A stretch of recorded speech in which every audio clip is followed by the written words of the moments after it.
যদি জীবন ভরে পায় সে কোনোদিনের ভাতার হতে পারবে?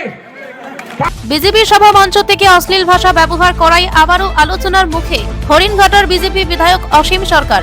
রাজ্য সরকারের যুবসাথী প্রকল্পের সমালোচনা করতে গিয়ে ভাতা প্রাপকদের অশ্লীল ভাষায় আক্রমণ বিধায়কের। যে মন্তব্যকে কেন্দ্র করে সমালোচনার ঝড় উঠেছে রাজনৈতিক মহলে। শুক্রবার উত্তর 24 পরগনা জেলার বসিরহাট মহকুমার স্বরূপনগর ব্লকের তেতুলিয়া থেকে বিজেপির পরিবর্তন সংকল্প যাত্রার সূচনা হয়, যেখানে উপস্থিত ছিলেন কেন্দ্রীয় প্রতিমন্ত্রী শান্তনু ঠাকুর, সম্পাদিকা লকেট চ্যাটার্জি, নেতা কৌস্তব বাগচি সহ বনগাঁ লোকসভার বিভিন্ন বিজেপি বিধায়কেরা। উপস্থিত ছিলেন হরিণঘাটার বিজেপি বিধায়ক অসীম সরকার। এই পরিবর্তন সংকল্প যাত্রা থেকে মন্তব্য রাখতে গিয়ে বিজেপির মঞ্চে দাঁড়িয়ে অশ্লীল ভাষা ব্যবহার বিধায়ক অসীম সরকারের। রাজ্যে কোনো চাকরি নেই, আছে শুধু ভাতা। রাজ্য সরকারি যুবসাথী প্রকল্পের সমালোচনা করতে গিয়ে তিনি ভাতা প্রাপকদের উদ্দেশ্য করে অশ্লীল ভাষা ব্যবহার করেন, যেখানে তিনি দাবি করেন রাজ্য সরকারের এই ভাতা যদি কেউ সারা জীবন ধরে পায় তাহলে সে আর বিয়ে করতে পারবে না। ভাতা পেলেই কখনো ভাতার হওয়া যায় না।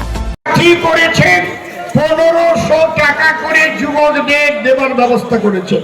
ভাতা ভাতা, আচ্ছা এই ভাতা যদি জীবন ভরে পায় সে কোনোদিনের ভাতার হতে পারবে? পারবে? বিয়ে করতে পারবে? হ্যাঁ, কায়দা আছে। তাহলে ভাতা পেয়ে ভাতার হওয়া যায় না। ভাতা পেলে কিন্তু বিয়ে করতে পারবে না।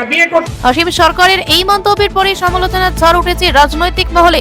অনেকেই অসীম সরকারের এই অশ্লীল ভাষার বিরুদ্ধে প্রতিবাদ জানিয়েছেন। এই ব্যাপারে তৃণমূলের বনগাঁ জেলা সহ সভাপতি প্রসেনজিৎ ঘোষ বলেন, অসীম সরকার যে সংস্কৃতি বিশ্বাস করে তাতে এইসব কুমন্তব্য করে। তিনি সাধারণ মানুষকে অপমান করেছেন।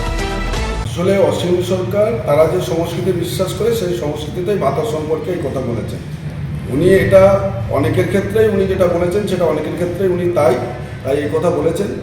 বাংলার মাটিতে এই যে মহিলা থেকে শুরু করে যুব, কৃষক, শ্রমিক, শিল্পী প্রত্যেকের সমাজের বিভিন্ন স্তরের মানুষ যে আর্থিক সুবিধা বা বিভিন্ন ভাতার মধ্যে দিয়ে পাচ্ছেন, এতে বাংলার মানুষ তারা আপ্লুত।